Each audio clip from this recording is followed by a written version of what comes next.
Okay, so I kind of realized how kind of awkward I feel because I'm dressed way too much for this video after my shower. So okay, I'm gonna add some stuff to the workout stuff that I mentioned earlier. I actually mentioned the fact that it's 12 weeks. There's 3 weeks of like to create the illusion of being big, right? They give you 3 weeks devoted to just shoulders and traps, and then the next 3 weeks for arms, and the next 3 weeks for chest and back, and the last 3 weeks for shoulders. So you do it twice, but you do a bit of everything else. I'm pretty sure I said it, but I actually feel like I haven't. Interval training, they have the constant muscle confusion. You switch up same thing as P90X if you've done it. You can look it up, I guess. But the thing I'll talk right now is the dieting. Because according to Vincent Delmont, what he wants to do for the weight loss is cut back in calories, in particular carbs. What happens there is you have less carbs, you have less energy. You have less calories, you have less energy. So you can't really go as intense anyway. You don't have a lot of calories to build muscle to start with. You can only maintain, maybe grow a little bit. You won't grow as big as before. So the main idea behind this new one is called CheatYourWayThin. I got it, a promotional something like that. It was kind of cool. It's fairly, it's not recent material, but I mean it's recently available online now. I wanted to lame people that actually had to download it and pay for it, as opposed to like people who just download and hack shit. So what pretty much just is talks about main things about a chemical called in your body called leptides. I really don't know exactly what's called leptin. So it pretty much says like the more leptin you have leptin is pretty much a chemical that allows you to boost your metabolism. It doesn't actually boost your metabolism. It gives you the capability to have that. So, because that makes more sense when you think about it this way. Your leptin levels are determined by two independent things: how much you eat, so your calorie intake, and your weight. So technically, if you're like, I don't know, like old Jared when he was like over 300 pounds, he had a lot of leptin in him. He was still fat, but since he's bigger, he has more fat, more body weight, he has more potential to lose weight at a greater rate than someone who's like 200 pounds. Which makes sense to see all the stories that says like Biggest Loser or something like that. Like the people are like 400 pounds, they lose like 80 pounds, and like I don't even know. I don't watch the show, but I mean they lose like 80 pounds, like for example, a month. This is way too generous. But and then there's like a 200-pound person that lost only like 40 pounds in the same span of time. It doesn't mean the 400-pound guy is doing harder work.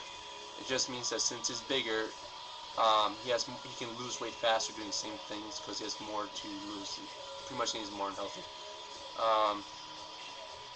But I mean, higher leptin is also just body mass in general. So if it's all pure muscle, then you can still burn a lot of fat. You can pretty much burn like an extra 50 calories a day for every pound of muscle just by sitting there.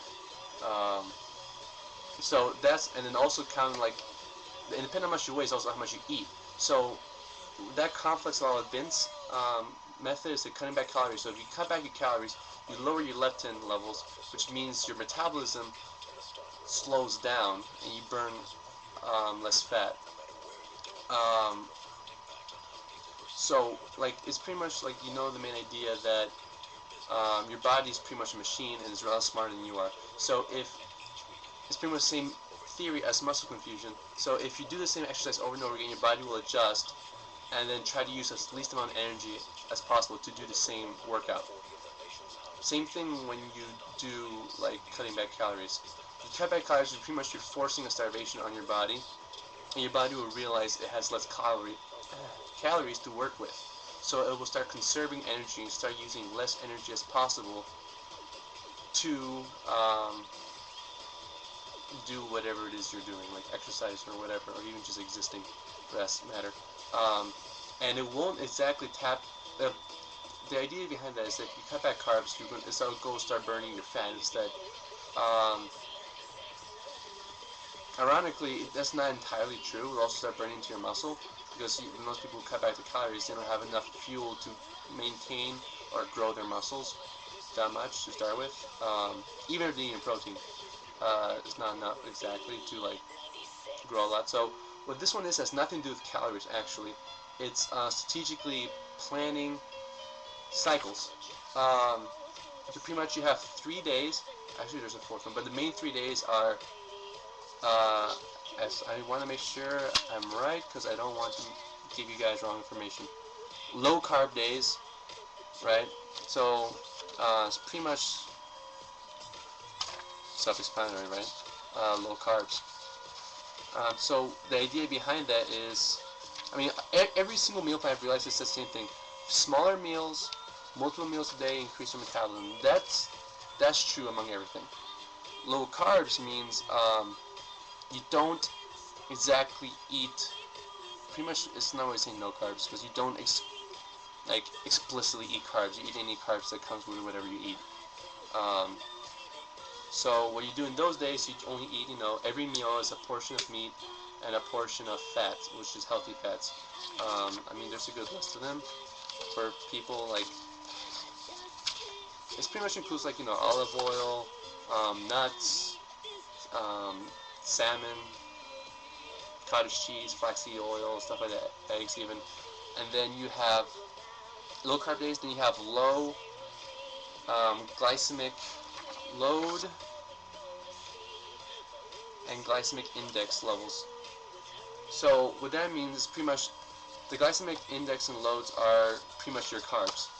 So you're going to have days where you have low levels, which include mostly legumes and fruits. Like beans, any type of beans, prickles, chickpeas, whatever. Fruits, all fruits. That's pretty much the only thing you can really eat on those days. In terms of carbs, proteins and fats are the same thing. They stay safe no matter what. But you want to make sure you eat the carbs in the earlier half of the day, like from when you wake up to like lunchtime, maybe like afternoon snack. And after that, you eat your fats. Because having the fats, mixing fats with the carbs will stimulate, because fat would stimulate storage of your carbohydrates into fat if they're mixed together. So if you keep it separate, it won't be as bad. And then you have your high glycemic index and glycemic load days, which is pretty much every other carb, like including like rice, bread, cereal, any type of cereal you possibly want, pasta, all kinds of pasta, potatoes, bananas, like it's pretty much open like to whatever you want. And then, I mean, in this, without saying, like the proteins you should be lean chickens, beef, fish, protein. I mean, like whatever protein shakes you can count.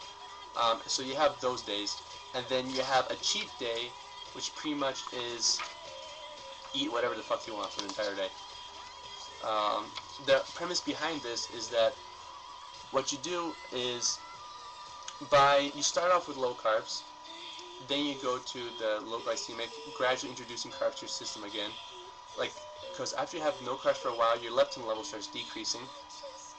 Then you introduce some like medium range to low glycemic carbs, and it brings it back up again. And then as you keep burning your fat, because you're not eating a lot of carbs, but you're keeping up your leptin level, so you can start burning fat. And then as that your body gets used to low glycemic levels, you add the high glycemic levels for a couple of days, and that keeps up the metabolism while not introducing a lot of carbs. And one thing you have to finish it soon within a minute. Fuck. So and then the cheat days pretty much eat whatever you want. So it gives a huge boost of leptin, and then the next couple of days immediately after that is no carbs. So while you're in prime fat burning mode, you won't have any carbs in your system. Will start burning straight to your fat, and you can even double it with like high intensity interval training. I mean, it's pretty much like 2 days no carbs, 2 days low glycemic intake, 2 days high glycemic intake, 6 days, and 7 days a cheat day. And kind of follow that, and pretty much I'm gonna try that. I'm gonna start next week. Like starting Monday, I'm gonna do that, and I'll let you know how it's working. This is gonna take like another 6. I'm gonna do the same span of time to work out, but hopefully this works. I'll see you guys later. Bye.